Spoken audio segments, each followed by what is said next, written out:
follow-ups.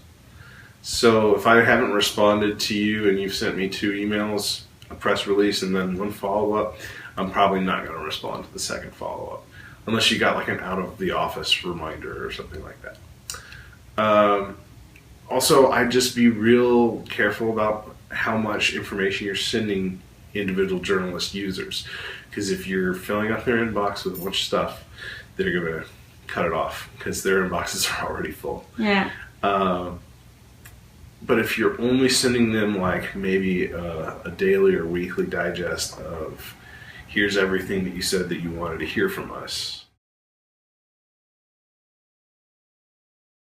When I was at the Raw Story, it was between 10 and 20. Now that I'm the editor of Austin.com, between 50 to 100. I think the number one thing that I look for in a good story is a good headline.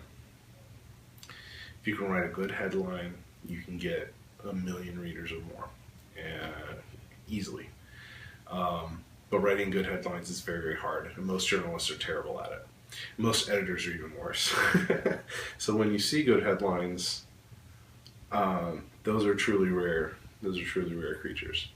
But if you can give me a really good headline that merges 2 or more areas of interest for my audience, then I'm going to be more interested because of it.